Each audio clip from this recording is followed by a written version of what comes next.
This is a controller that I've never reviewed on the channel before, and I probably should have. GameSir didn't send this one out to me. I had to buy it with my own money. If you want to help me out with that, t-shirts live in the shop right now. And I do make a very, very small amount off each purchase. Much appreciated if you do. But we're talking about the GameSir Tarantula Pro today. This controller was never a controller I picked up because I've always played with Xbox controllers or Xbox style controllers. That's why I went for the GameSir Cyclone 2, the G7 SE, the G7 Pro. But recently, since I've been playing on PS5 with a DualSense controller, I figured I'd add one extra to the symmetrical joystick collection. And that is this one right here. Going through the unboxing, we do get the controller itself. We do get a charging cable, some user manuals. It's a nice unboxing experience, just like all the other GameSir controllers. Nothing too crazy fancy, but a nice unboxing experience and everything in its place and everything that you need to get started.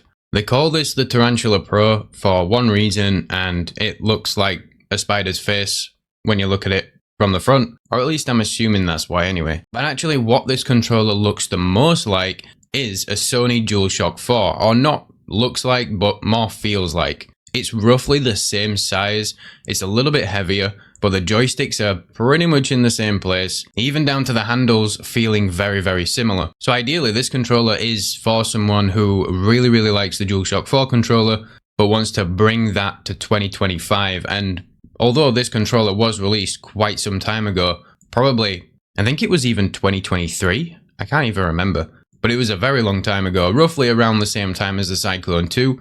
This controller is still very relevant in 2025. Just like the Cyclone 2, it does have a mechanical D-pad.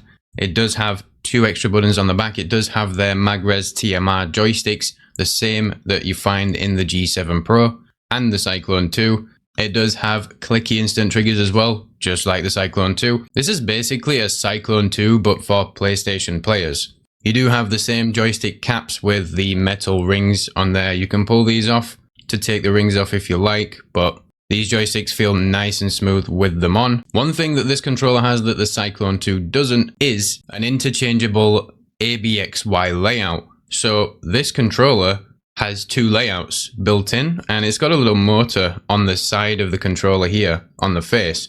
And this actually switches the letters around. So instead of it being ABXY, it goes to BAYX.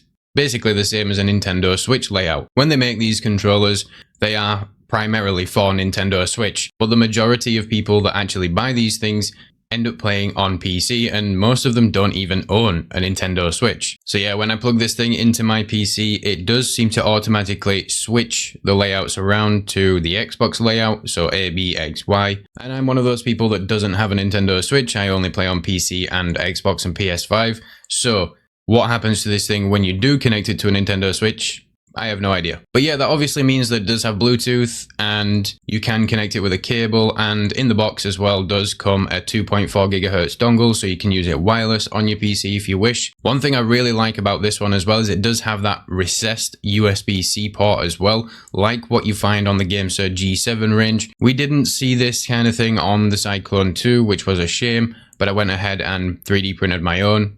The review's on the channel. If you want to go check that out, you'll be able to see what I did there. We do have a little button on the bottom of the controller here, and that's for pairing it with the dongle. This controller also did come with locks for the rear buttons, so if you wanted to lock those in place and not use them, for example, if you do play Claw, then you can go ahead and do so, or if you found yourself accidentally pressing them without meaning to. I'm going to stop beating around the bush. We need to address something with this controller really quickly. Why so many buttons? How many extra buttons does this controller have? Is it 2? Nope. Is it 4? Nope. Is it 6? No. This controller has 9 extra buttons. 9 extra buttons. We've got 2 on the back, 2 on the top, 1 right in the middle, 2 on the top left of the face, and 2 on the top right of the face. Who the hell is using this many buttons? I sound mad about it, but it's just crazy that when they were designing this thing, they thought, how many extra buttons should we put on this? And they came up with that figure. And the GameSir community are livid that their controllers are not coming with 4 buttons on the back, but these guys decide to put 4 extra buttons, 5 extra buttons on the front. Who the hell is coming up with these decisions? I don't know. But anyway, that's what we've got. 9 extra buttons, and if you include that one right in the very middle that comes on all GameSir controllers, it's got like a square with a circle in the middle of it. I don't actually really know what that's for or what its intended purpose is, but yeah, 10 extra buttons if you include that one. Let's get back onto the sensible stuff. This controller, honestly, I don't understand why it wasn't more popular than GameSir's G7 range. Granted, Xbox players are not going to like the feel of this thing, but I think it feels really, really good. In fact, you could play claw with this thing and also make use of those extra back buttons. And when you are playing claw, you have got 2 extra buttons right next to the face buttons. Now, these 2 extra buttons on the top are a little bit hard to reach if you are using the triggers. If you do use the bumpers, then they are right there on the tip of your finger. So I can use the bumper and then I can just quickly extend my finger to grab that top button right there. TMR joysticks, same as the Cyclone 2. I love the Cyclone 2. These feel exactly the same. They feel great. Love them. This controller again uses the same software as the Cyclone 2. So it uses the GameSir Connect app and you can configure everything in there. You've got your button mapping. You've got your joystick response curves. You've got setting up using the gyroscope. This controller is pretty low latency as well. It is 1000 Hz and offers very similar input lag to the Cyclone 2, which is very respectable. Playing on a competitive level with this thing is going to be no issue at all. I actually really like the design. I do think this controller looks really, really good. Again, anybody that's been using Xbox controllers for the majority of their gaming life, career, whatever you want to call it, you're not going to like this controller. It's not going to feel right in the hand. Like I've said, feels very similar to a DualShock 4. You're going to be holding it in a very similar way and everything's in kind of a similar position. This D-pad actually feels really good. It's nice and light to press and it's got a really, really nice tactile feel. It actually feels a little bit better than the Cyclone 2, which is odd because it's probably using the same switches inside. The face buttons are membrane though, which I'm not really offended by. They have got still quite a nice tactile, snappy feel to them. The 1 million extra buttons that you do get on this controller are also tactile mouse click-like switches as well. The bumpers feel really good on this thing. The triggers feel nice. The clicky instant triggers are pretty damn short as well. So if you do like a really short trigger stop, then this is definitely going to scratch an itch. On most GameSir controllers, you get an M button or a mode button on the face of the controller, but on this one it's on the back of the controller.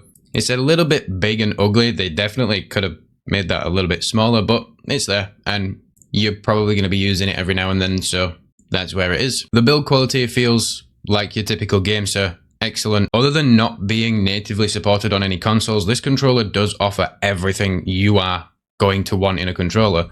A gyroscope, Bluetooth, TMR joysticks, clicky instant triggers, more extra buttons than you could ever dream of. For streamers or content creators, this is probably going to be a fantastic controller because it's kind of like the SCUF Envision Pro where you've got those extra G keys on the bottom, but you have these on the top. So you can map these all to keyboard inputs, macros, or anything like that. Literally anything you can think of, you can do it with this controller. In terms of RGB, there's really not much at all. So you do get a little strip under the GameSir logo, under the middle button right here. Now this is definitely a controller I can recommend to you, but unless you are absolutely desperate for a controller right now, I wouldn't rush to go out and buy one of these things simply because we are potentially expecting another version or a newer version of the Tarantula from GameSir. We are also expecting a new Cyclone. I haven't heard anything official just yet, just 1 or 2 rumors, but with the way that these companies are working and how often they're coming out with new products, there's surely something in the works. But honestly, I think this thing's great value for money. It's still relevant right now. And if you do decide to go ahead and pick one of these up, it will most likely still be relevant long into the future, 3, 4, 5 years from now. These TMR joysticks feel great. Again, just like the Cyclone 2. I feel like I've not said a lot in this video about specific details of the controller, simply because I just keep saying same as the Cyclone 2. These joysticks won't get any stick drift anytime soon. But yeah, there's really not much more to say about it than that. There is an optional dock that you can get with this thing. I don't have it, but it does have some metal pins here so you can dock this thing and keep it charged. If you do use it wirelessly, that is. I use all of my controllers wired and I only ever use them wireless for testing purposes, really. That's just reminded me about one more thing about this controller: battery life. Excellent. You will get upwards of 8 to 10 hours out of this thing as well, which is pretty damn good, because your DualShock 4 is most likely getting a little bit old and tired now, and the battery is probably not lasting as long as you would like it to. There you have it, really. If you enjoyed the video, make sure you drop a like. Let me know in the comments if you've got any questions. What's your thoughts? If you've got one of these, let me know what your experience is like. We do have some more upcoming symmetrical joystick controllers coming up on the channel, some brand new releases that aren't even available just yet. I have got one sat right over there, and the review is in progress. So if you don't want to miss that, make sure you hit subscribe, turn on notifications so you don't miss a future upload. I'll catch you in the next one. Ciao.